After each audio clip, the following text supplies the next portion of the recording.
ও মাই god! Bangladesh ২৬ রানে ৬ wicket হারিয়ে যে খাদে পড়েছিল, সেইখান থেকে লিটন কুমার দাস এবং মেহেদী হাসান মিরাজ দলকে নিয়ে গেছে ২৬২ রানে।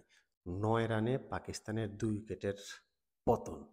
কি মনে করেন, বাংলাদেশ কি এই ম্যাচ জিতবে?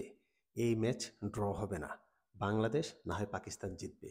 আপনি কাকে এগিয়ে রাখবেন? কমেন্ট বক্সে কমেন্ট করতে ভুলবেন না। সাদাকে সাদা, কালোকে কালো বলিব। সাদাকে কালো, কালোকে সাদা বলিতে পারিব না। আইসক্রিম ব্যতীত কারো পা চাটিতে পারিব না।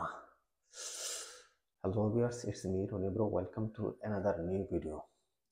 বাংলাদেশ বনাম পাকিস্তান মধ্যকার দ্বিতীয় টেস্ট কিন্তু পুরোপুরি জমে ক্ষীর হয়ে গেছে। জমে ক্ষীর হয়ে গেছে। বাংলাদেশ সকালবেলা যে সিচুয়েশনে ছিল গতকালকে, ১০ রানে বিনা উইকেটে বাংলাদেশ খেলা শেষ করে। পাকিস্তান এর আগে ২৭৪ রানে অল আউট হয়। সুতরাং আমি ধরেই নিয়েছিলাম ২৭৪ রানের জায়গায় বাংলাদেশ হয়তো নরমালি ৩০০ ৩৫০ রান করবে। বাট আজকের দিনের খেলার শুরুতেই দেখলাম যে ১০ রান নিয়ে ব্যাট করতে নেমে ২৬ রানে ৬ উইকেটের পতন। তার মানে ১৬ রানে বাংলাদেশের টপ অর্ডার বলতে আর কিচ্ছু নাই। কোনো কারণ ছাড়া ঐরকম কোনো বলই হয় নাই। শুধুমাত্র ফিকুর রহিমের যে বলটাতে আউট হয়েছেন উনি, সেই বলটা একটা নাইস ডেলিভারি ছিল। এছাড়া কোনো বলই আমি ঐরকম দেখি নাই যে একেবারে অনেক বেশি আনপ্লেয়েবল কিংবা বলে অনেক টার্ন ছিল, বাউন্স ছিল, তেমন কিছুই না। জাস্ট আত্মহতি। বাংলাদেশের ব্যাটাররা, টপ অর্ডাররা জাস্ট সুইসাইড করে আসছে। গেছে, যাইয়া সুইসাইড করে চলে আসছে। এছাড়া আর কিছুই না। এনিওয়ে, বাংলাদেশের এই ইনিংসটাকে যদি আমি ২ টা ভাগে ভাগ করি, ২ টা ভাগে কেন ভাগ করতে হবে? কারণ হচ্ছে বাংলাদেশ এই ২৬ রান ৬ উইকেটের পড়ার পরেও বাংলাদেশ ২৬২ রান পর্যন্ত চলে গেছে। লিটন কুমার দাস সেঞ্চুরি করেছেন এবং মেহেদী হাসান মিরাজ 78 রান করেছেন তার ফলশ্রুতিতে।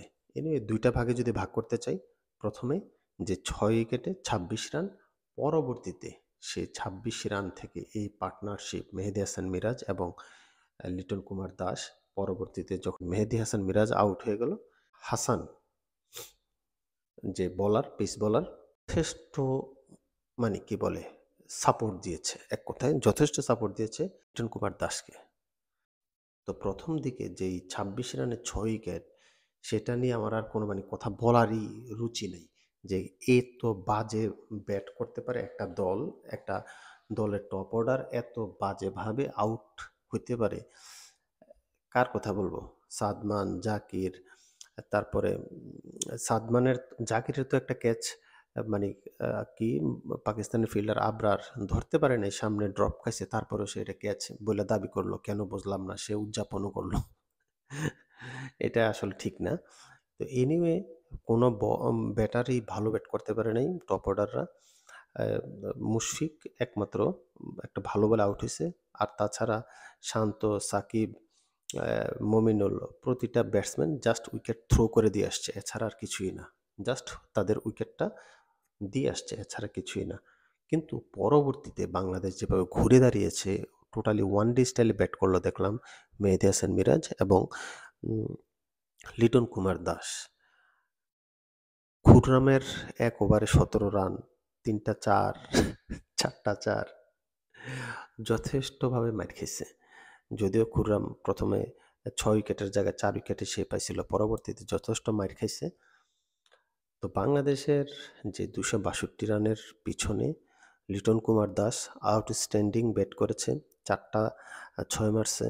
সবচাইতে বড় কথা হচ্ছে বাংলাদেশ দল যেভাবে ফল ডাউন করছে, কোলাপস করছে ব্যাটিং, সেই জায়গা থেকে বাংলাদেশ দলকে টেনে নিয়ে ২৬২ রানে যাওয়ার বা টোটালি ক্রেডিট হচ্ছে লিটন কুমার দাস এবং মেহেদী হাসান মিরাজের। আমি তো এক পর্যায়ে ভাবছিলাম বাংলাদেশ ১০০ রান করবে, ১০০ থেকে ১৫০ রান ফলো অনে পড়ার সম্ভাবনা ছিল, যেহেতু ৬ উইকেট চলে গেছে। কিন্তু মেহেদী হাসান মিরাজ ম্যাচিউরড ক্রিকেট খেলেছে, লিটন কুমার দাস ম্যাচিউরড ক্রিকেট খেলেছে, দেখে শুনে মেরেছে। খুব তাড়াহুড়ো করে নাই, খুব বেশি ব্লক করে নাই। Everything is okay. মানে বলার বলের মান, গুণ, বিচার বিশ্লেষণ করে খেলেছে, যা কিনা একটা ভালো ব্যাটারের গুণ। তো যেই পজিশনে বাংলাদেশ ছিল সেখান থেকে বাংলাদেশ সুন্দরভাবে ফিনিশিং করেছে। ২৬২ রান, মাত্র ১২ রান পিছিয়ে ছিল। কিন্তু দিন শেষে দিন শেষে পাকিস্তান আবারও ফল ডাউন করছে, আবারও কোলাপস করছে। মাত্র ৯ রানে ২ উইকেট তাদের পড়ে গেছে। হাসান মাহমুদ ব্যাটিংয়ে যেমন ৫১ বল না কত বল খেলে ১৩ রান করছে। ১৩ রানটার চাইতে সে যে সাপোর্টটা করেছে এটা আউটস্ট্যান্ডিং। না হয় লিটন সেঞ্চুরি করতে পারত না। তো সে বোলিংয়ে এসে ২টা উইকেট ফালায় দিল। তো এনিওয়ে পাকিস্তান কিন্তু ব্যাকফুটে অলরেডি আবার চলে গেছে। পাকিস্তান ধরেই নিছে যে এই ম্যাচ আমাদের জিততে হবে, না হয় আমরা সিরিজ হেরে যাব। যার কারণে একটু ফাস্ট খেলার ট্রাই করছে, একটু অ্যাটাকিং মোডে ছিল। তো অ্যাটাকিং মোডে থাইকা খুব বেশি লাভ হয় নাই, বরঞ্চ লস হয়েছে। আজকের দিনে ৯ রানে ৩ ওভার না ৪ ওভার খেলা হয়েছে, ৩ ওভার সম্ভবত। এর মধ্যে ৪ ওভার খেলা হইছে। হ্যাঁ, এর মধ্যে ২ টি উইকেট কিন্তু হারায় ফেলছে। এখন কালকের দিন ৪র্থ নাম্বার দিন যদি বাংলাদেশ তাদেরকে ২০০-২৫০ রানের ভিতরে ২০০ রানের ভিতরে প্যাকেট করে ফেলতে পারে, তাইলে বাংলাদেশ জিতে যাবে। আর যেই অবস্থা মনে হয় না কালকে সারাদিন পাকিস্তান খেলতে পারবে। এর আগে অল আউট হয়ে যাবে। আর অল আউট যত তাড়াতাড়ি করতে পারবে বাংলাদেশ, ম্যাচ জিতার তত বেশি সম্ভাবনা বাংলাদেশের। ৫ম দিনে বৃষ্টি থাকতে পারে, যার কারণে কালকেই অনেক কিছু করে ফেলতে হবে বাংলাদেশের। এনিওয়ে বিশেষ করে যেই জায়গাটায় আমি বাংলাদেশের ডেভেলপমেন্ট দেখেছি সেটা হচ্ছে যে কোলাপস করার পরে যে মেহেদী হাসান মিরাজ এবং লিটন কুমার দাস এভাবে খেললো, অসাধারণ এক কথায় দেখতে অনেক ভালো লেগেছে। এবং মেহেদী হাসান মিরাজ যখন 78 রানে আউট হলো, আমি ভাবছিলাম যে সেঞ্চুরি করবে মেহেদী হাসান মিরাজ, কিন্তু ব্যাড লাক, আউট হয়ে গেল 78 রানে, মাত্র ২২ রান দূরে সেঞ্চুরি থেকে। কিন্তু পরবর্তীতে মেহেদী হাসান মিরাজের পরবর্তীতে যে হাসান মাহমুদ এসে যে এত সুন্দরভাবে সাপোর্ট করে গেল লিটন দাসকে, আমি ভাবছিলাম আল্লাহ, লিটন দাসের তো এখনো ২০-২৫ রান বাকি সেঞ্চুরি করতে, উইকেট চলে গেছে ৮টা, সেঞ্চুরিটা হবে না।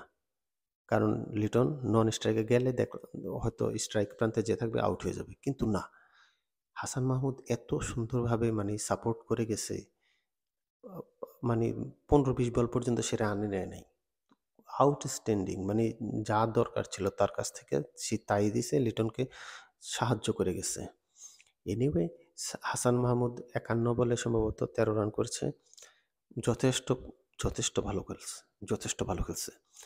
এখন দেখার বিষয় হচ্ছে বাংলাদেশ আগামীকাল পাকিস্তানকে কত দ্রুত অল আউট করতে পারে, কত দ্রুত অল আউট করতে পারে। এটার উপরে ডিপেন্ড করবে বাংলাদেশ ম্যাচ জিতবে নাকি ড্র হবে, কারণ ৫ম দিনে বৃষ্টি হওয়ার সম্ভাবনা আছে। এই ছিল আমার মতামত। আর কনগ্রাচুলেশন লিটন কুমার দাস এত সুন্দর একটা সেঞ্চুরি উপহার দেওয়ার জন্য, বিশেষ করে এই সিচুয়েশনে এসে সেঞ্চুরিটা উপহার দেওয়ার জন্য। কারণ লিটন কুমার দাস যদি না দাঁড়াতো, মেহেদী হাসান যদি না দাঁড়াতো, তাহলে ১০০ রানও হতো না বাংলাদেশের। বাংলাদেশ এমন আহামরি কোনো পিচ ছিল না যে এইভাবে মুখ থুবড়ে পড়তে হবে। এমন আহামরি কোনো বলও ছিল না যে এইসব বলে আউট হইছে। লিটন কুমার দাস আউটস্ট্যান্ডিং, ১৩৬ রান সম্ভবত, অসাধারণ খেলেছে। এনিওয়ে যে যেখান থেকে দেখছেন আপনাদের মতামত জানতে চাই, এই ম্যাচে কে জিতবে। আমার ধারণা হচ্ছে বাংলাদেশ এই ম্যাচও জিতে যাবে। আপনাদের মতামত কমেন্ট বক্সে কমেন্ট করে জানান, কে জিতবে, বাংলাদেশ নাকি পাকিস্তান। সবাই ভালো থাকবেন, সুস্থ থাকবেন। আল্লাহ হাফেজ, আসসালামু আলাইকুম। সাদাকে সাদা, কালোকে কালো বলবো। আইসক্রিম ছাড়া কারো পা চাটাইতে পারবো না, না সম্ভব না। আইসক্রিম ছাড়া কারো পা চাটা সম্ভব না।